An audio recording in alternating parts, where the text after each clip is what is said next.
do your research. You should be aware of what's going on in the market. Then number 2, you should find innovation in your product because innovation sells. Number 3 would be consistency. One is the networking. Second is the finding ideas and solutions to the problems. And third is the ability to present those ideas and also with connecting the people. For being a successful entrepreneur, first skill you need to invest purely time in yourself.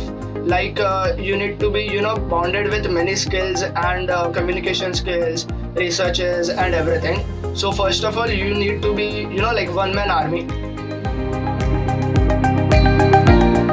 My inspiration is Elon Musk right now because after looking at this life and also his aim to provide better facilities for the human lifestyle is I guess one of the key inspiration.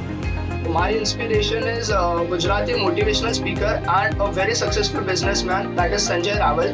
And to answer the question why, actually he is not bounded by a source of income. He has minimal source of income and he invests it very wisely. My life has changed due to Pragati. Pre-Pragati ESL had kept 2 sessions. One was how to pitch and business plan and how to actually make a business plan by Dr. Pranav Vyas. And applying those skills, I have also excelled in the Pragati B-Plan competition. After that, I have won several business plan competitions, majorly national levels as well. So yeah, I would like to say that Pragati had helped me tremendously. Pragati has done pretty much everything that has helped me get off with the idea. I just had the idea, Pragati gave me a platform to build with it. Pragati is a competition in which you can explore a lot of things and see various domains. So that's the best thing. Basically, entrepreneurs should invest their time first of all in research. Purely research. Like research should be so strong that whenever you enter the field or anything, you should have whole research, like the back end, future and everything about it. So yeah, I would like to recommend research. You need to be consistent. You need to have innovation. You should not lose hope. I mean, you should just stay consistent. Like you have to believe in your idea. Just because you present to somebody and they do not like your idea or they are not as enthusiastic towards your idea as you are, does not mean you leave the idea. Oh, okay. So I would recommend the budding entrepreneurs to invest the time in reading books and listening to audio podcasts, right? Also building the network.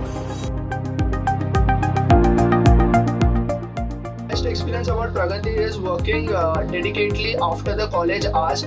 All my experiences were best. So I would like to say that the pre-Pragati time, that is, we used to come to college at around 8 o'clock. We used to work till 9 or 10 and after college as well we used to work. So that was one of the very best experience. The best would be the interaction that we had with the judges after the prize ceremony. We got to interact with quite a lot of the judges and they gave us insights about our idea, how we could make it better, what approaches we should have for approaching to the market. I would like to say that this is the Pragati is online, so you have ample amount of time to actually make improvisations or maybe make new models. And last year, see, it was offline, so we had timings clashing with the college hours. So I guess this year you have ample amount of time to work on. Pragati as a competition, according to me, it's all about innovations. So my piece of advice would be focus on innovation and try something doing new. Like that's an add-on point if you do something on social aspect and in stuffs of innovation. Explore the world and think and try to make money out of something which is needed. Or if you can, improvise on something which is already there. Because in the entrepreneurship world, there's no much scope for iterative products. Either you have to innovate a new product or you have to innovate an already existing idea. So think about that grounds and yeah, all the best.